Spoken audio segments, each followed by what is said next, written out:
The Smash Brothers universe has always been something that's so uniquely, how do you say, fucked up. We have kids fighting dragons. We have Italians fighting Pokemon. We have ghost hunters, literal ghosts, and even figurative ghosts, as in the character isn't actually dead, but they are just a shell of what they used to be. I am so sorry this happened to you, Banjo and Kazooie. Just go out into the field and think of the rabbits. But in all of the characters added into this wonky and wacky world of wombo combos and murder, none of the characters can compare to Minecraft Steve. Minecraft Steve is a clear-cut example of how Nintendo wants to stay true to a character's identity and make them feel uniquely similar to their own game. And in doing so, they made Minecraft Steve a character that is so different in playing that in order to understand going against him or being him, you're gonna need a master's degree in architecture, hundreds of hours of playtime, and half a handle of Henny, because this shit's about to be rough. If we are the stage of evolution after the Homo erectus, playing Minecraft Steve requires to be the stage after that. Whereas other characters came to battle with hyper-advanced spacesuits, vacuum cleaners, and karate, Minecraft Steve just decided to show up with his hands, his wits, and a thirst for blood great enough to piss off both of the Belmonts.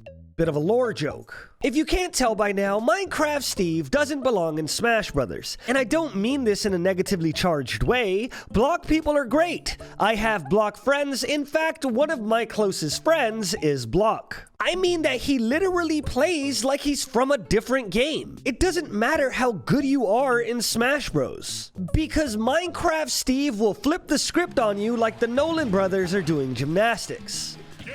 No, to play with or against Steve, it matters how good you are in Brain. Steven's entire kit revolves around his ability to set up traps and punish you accordingly.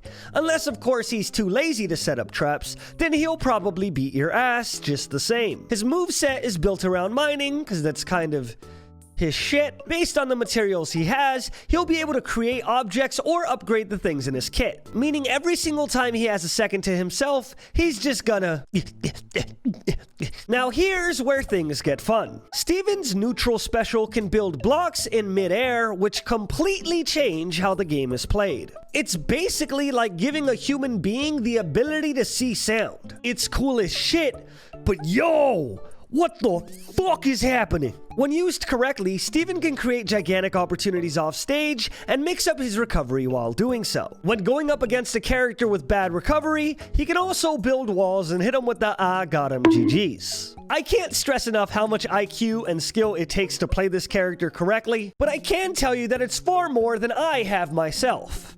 Especially since the character's been out for 20 hours. Now, let's dive through all of his moves as fast as I can, because I kinda want to get to a point. Most of his neutral moves are okay.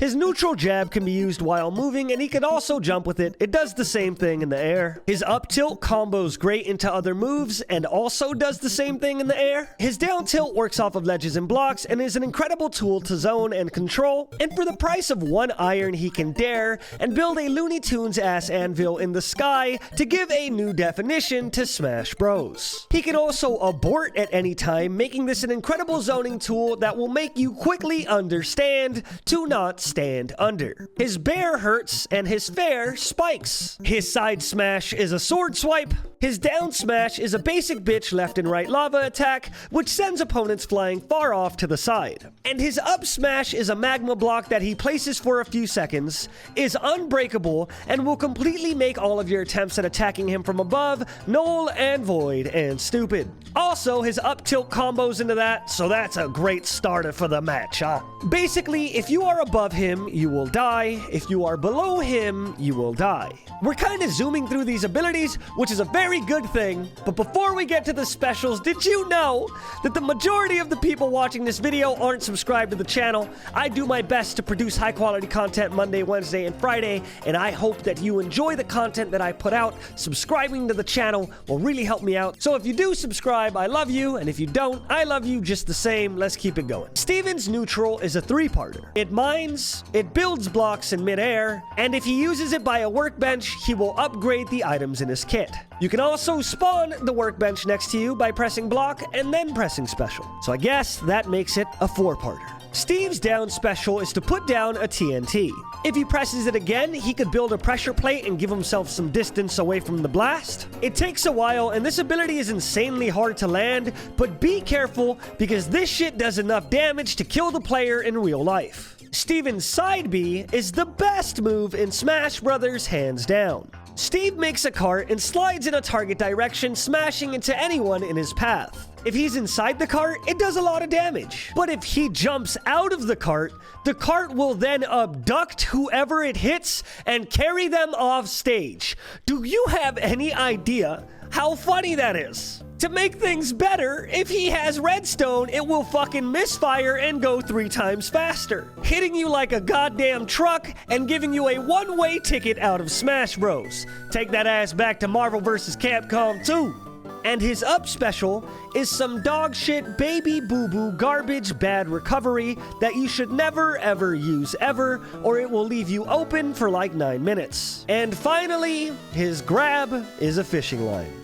And I don't even have to go into that. We all know how annoying those are. Now that we know his kit, I wanted to zoom out and say that it looks a little disjointed. He has a minecart here, he has some magma there, and a bunch of random tools. But when you zoom out even further, you start to realize that that was kind of the point. Nintendo has granted Steve so many options to fight and recover and approach that he literally feels the same way he does in Minecraft. The world is your oyster, and your ability to manipulate the things around you will be a determining factor in how successful you will be. I mean, sure, his skill ceiling is insanely high, and even in the first 20 hours of release, people have been coming up with some Ultra Instinct-ass combos. But at the end of the day, whether you play competitively or not, Nintendo set out and did what they were supposed to do. They made Steve's entire kit revolve around choice, and allowed him to craft his own opportunities via the stuff that he finds. And I think that that's the coolest shit ever. So I highly recommend that you guys go try out Minecraft Steve